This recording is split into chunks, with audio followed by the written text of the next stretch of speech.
semakin menjengkelkan, yang dimana semakin menyimak beberapa tingkah dari Habaib ini ya, semakin nggak tahu saya mau komentar apa. Aduh.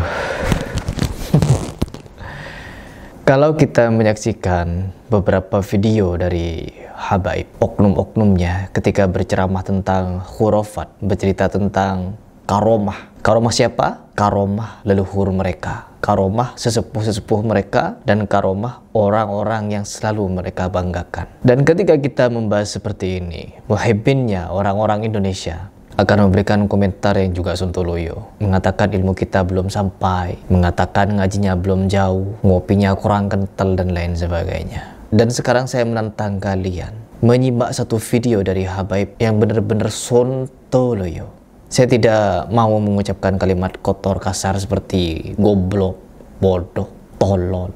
No, karena apa? Ucapan-ucapan ini mengingatkan saya ketika saya dulu jadi muhibbin Al-Habib Rizik Syihab. Dan sebelum saya mengenal Salafi, ya ucapan-ucapan seperti ini tuh ya ringan untuk saya ucapkan. Dan sekarang tidak akan pernah henti-hentinya saya untuk mengajak kalian berpikir. Terutama di video yang sangat sontoloyo ini, simak dengan baik dan berpikir. Kalau kalian menyimak tanpa memikir, ya tidak berguna jatuhnya.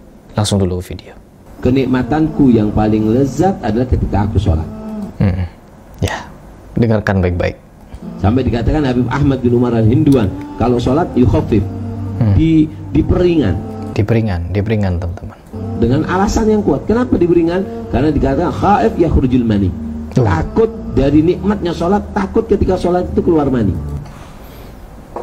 Perhatikan baik-baik dan dengarkan. Sholat, saking nikmatnya sholat, keluar mani. Apa dikira sholat itu lagi bersenggama? Pernahkah kalimat seperti ini keluar dari lisan Nabi Muhammad SAW? Pernahkah ucapan-ucapan pernyataan seperti ini keluar dari Khulafaur Rasyidin? Pernahkah ucapan ini keluar dari keempat imam mazhab? Tidak akan pernah kalian jumpai teman-teman, kecuali pada kaum Ba'alawi ini. Di kitab-kitab mereka yang kebanyakan kisah-kisah sontoloyo. Di antaranya apa yang sontoloyo? Mi'raj 70 kali, keluar masuk surga, nginjek-nginjek sampai bawa pasir surga ke dunia. Kambing diajak Mi'raj, rantai emas dan susu turun dari langit, keluar bola api dari tangan. Di kuburan hidup 70 tahun di dalam kuburan, duduk di atas kursi emas sambil baca Quran, membangkitkan ratusan makam Yahudi.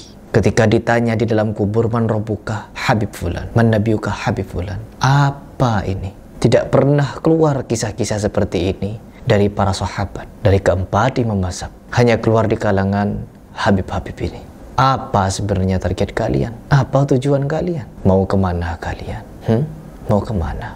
Ketika hal seperti ini kita menyaksikan di depan mata kita, apa yang kita lakukan? Manggut-manggut, teriak Wahabi, keluar mani saat sholat.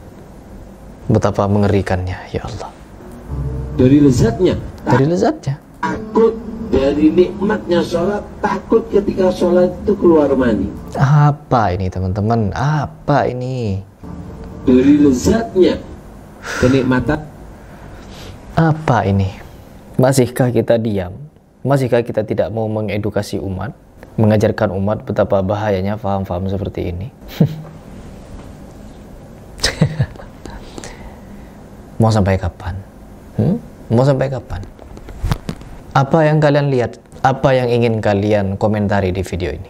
Mau bilang saya ngajinya kurang jauh, mau bilang ilmu saya belum sampai. Terus bagaimana dengan kalian? Ilmunya yang sudah sampai, berkomentar tentang hal ini. Dulu-dulu ketika viral videonya siapa itu menceritakan tentang Abu Bakar bin Salim yang mampu memadamkan api neraka dengan jari kelingking, muncul pembelaan teman-teman. Yang sontoloyo itu. Kalau tidak paham nanya, kata Habibnya begitu. Kita disuruh nanya teman-teman. Bagaimana cara memadamkan api neraka? Bahkan tidak berhenti sampai memadamkan api neraka dengan kelingking. Tidak tanggung, kata Habib Cindan itu ya. Tidak tanggung apabila neraka padam kalau saya masuk. Beberapa aulia wassalihin disuruh masuk surga, dia nggak mau. Dia hampirin neraka. Saya masih punya teman ada di dalam api neraka. Dia bilang, neraka, keluarkan teman-teman saya, orang-orang yang dekat sama saya. Kalau enggak, saya masuk, nggak tanggung kalau padam neraka. Jadi kalau Habib itu masuk ke neraka, padam nerakanya teman-teman. Na'udzubillah min dzalik. Sedangkan Nabi Muhammad SAW pernah melihat-lihat neraka dan menyaksikan di neraka itu kebanyakan perempuan. Nerakanya tidak padam teman-teman. Tapi beda dengan Habib. Kalau Habib yang masuk, padam nerakanya. Penistaan terhadap Nabi Muhammad SAW. Apa ini namanya kalau bukan penistaan? Mi'raj 70 kali, Nabi Muhammad hanya sekali. Apakah tidak menjadi penghinaan kepada Nabi Muhammad SAW? Pikir, ya, kalian yang aktif logikanya, aktif pikirannya, aktif akalnya, pikir baik-baik. Apa ini namanya? Sungguh mengerikan, teman-teman. Ketika kita menyaksikan di dunia ini banyak orang yang menganggap dirinya sebagai keturunan Nabi Muhammad SAW, mulia, darah kenabian ada dalam tubuhnya, tapi berbuat hal-hal seperti ini, menceritakan hal-hal khurafat, sampai kalah Nabi Muhammad SAW itu. Kalah, teman-teman. Mi'raj 70 kali. dibela, ada yang bela. Dan ini rusak ketika mengatakan saking nikmatnya sholat, hampir keluar, khawatir sampai keluar mani. Dikira bersenggama sholat itu. Ketika merasakan segala kenikmatan, keluar sperma.